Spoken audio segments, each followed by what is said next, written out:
Underground bunker. This is your proprietor. Wow, day 5 of the Danny Masterson retrial, which is the first day of testimony, Monday, and it's the end of the day, end of a long day. Even before opening statements could begin today, we had some fireworks. Leah Remini was sitting in the front row of the gallery, and the defense team tried to get her kicked out of the courtroom.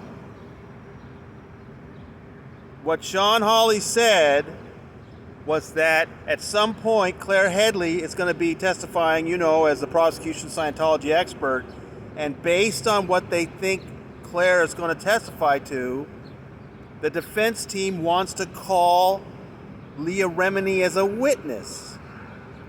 And if they're going to call her as a witness later in the trial, they don't want her in the courtroom today. But Judge Olmedo pushed back on this very hard. She wanted to know what basis they were using to try to exclude her. And she wouldn't have anything to do with it. She said, no, she can stay.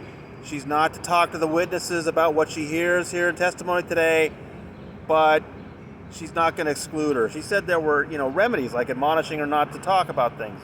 No, she's not going to exclude her. So that was the first thing the defense lost, even before we started today.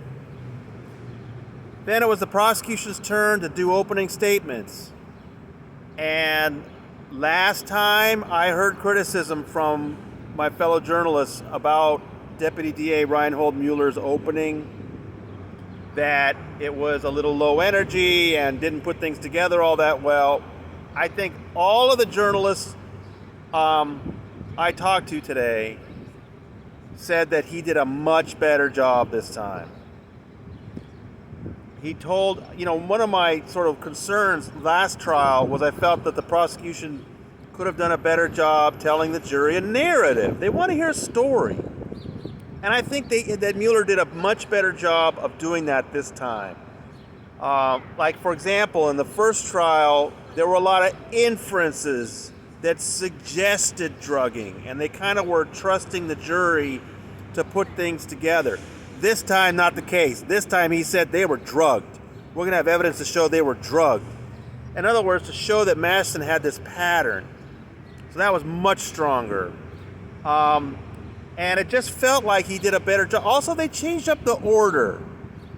Last time they started with Jane Doe 1. They then went to Jane Doe 3, the one who had been in a long relationship with Ms. Masterson, and then finished up with Jane Doe 2. This time they swapped those first two, so the order was Jane Doe 3, then Jane Doe 1, and Jane Doe 2. And it felt like starting out with Jane Doe 3, who had met Masterson so young, who had been in a 6-year relationship with him, that felt like a better narrative to start things rolling. And then to go to Jane Doe 1, who was the acquaintance who went to his house one night in April. He gave her a drink, ended up in the jacuzzi, all that. Put her second, and then Jane Doe 2 third. Changing that order did seem to be a more coherent narrative. It was also chronological. Chronologically, it made sense. Because Jane Doe 3 is 2001, and then the two Jane Doe 1 and 2 are in 2003. So again, it seemed like a stronger opening statement from the prosecution.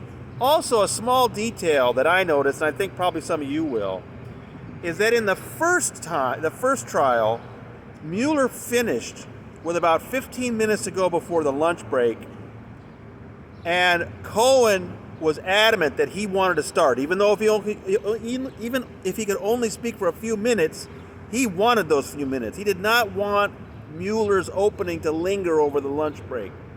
Well, I think Mueller learned from that. So not only was his opening stronger and more coherent, he went all the way to the lunch break and even had a little more to do. So over the whole hour and a half lunch break, those jurors had time to think about all these awful allegations that Deputy DA Mueller had said about Danny allegedly raping these women. They came back from lunch, Mueller had a few more minutes, and then it was time for Cohen. And he did the same thing he did last time. He acts like, oh, these things Mueller said have shaken up his program, and he's got to, it's just all an act, I think.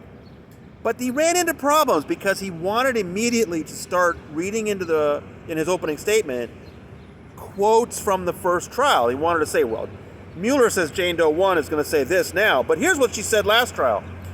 And Mueller kept objecting, and Judge Olmedo kept sustaining, and she finally sent the jury out of the room, and she said, look, in an opening statement, you need to tell the jury what they're going to hear in this trial. You can't be quoting the last trial. You need to figure this out. She seemed a little heated. He's a little heated. But it was nothing on the Richter scale from what we've seen. This was just a minor spat between these two at this point.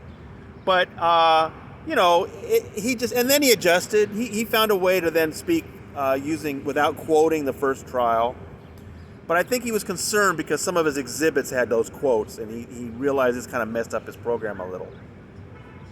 But, he did the same thing as he did last time, talking about contamination and cross-pollination, and the LAPD detective told these women, you can't be speaking to each other, and they did speak to each other. The same thing he said last time. And a little bit more about inconsistencies. I would say, based on what I've seen from Cohen in the past, that this was not his best opening. But he's hitting on some of the same things that he did last time. Made an impassioned plea at the end. Please pay attention to what these women say. It was a little bit sort of kind of ominous. Like, if you pay attention to the women say, you won't find Masterson guilty. That was, I thought, an interesting psychological trick that Cohen was playing on them. And then, we still had some time, so, Judge Olmedo, she doesn't mess around. She said, bring on the first witness. And last time, the DA's first witness was Jane Doe 1. But this time, as in his opening statement, they're bringing out Jane Doe 3 first. So a little bit of a switch.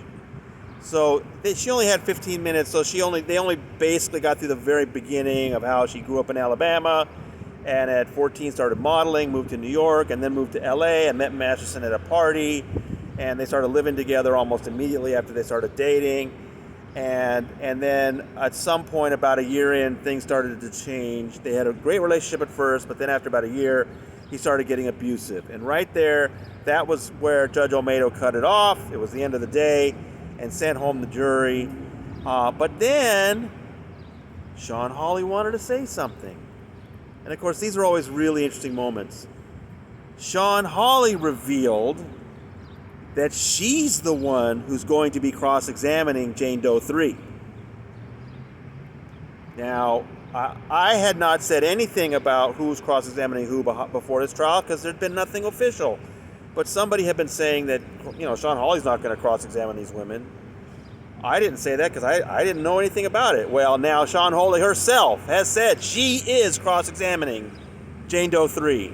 And she was bringing it up because the prosecution has changed things now in the last minute, and they say after Jane Doe 3 and then her husband Cedric, they want to bring on the experts, Dr. Barbara Ziv and Claire Headley, which is much earlier than we expected and much earlier than it was last time. And Sean Hawley was saying she's the one that's going to be cross-examining Dr. Ziv, and this doesn't give her enough time to prepare. So Judge Olmedo just said that, well, we'll keep the experts on call if you want to cross-examine them later.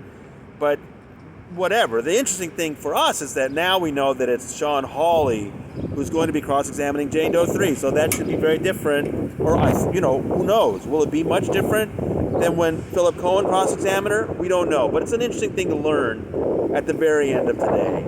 So that's a lot for the first day. Things will settle down probably by tomorrow into a more regular direct testimony thing. The courtroom was packed. The Masterson family section was packed, and it was actually overflowing.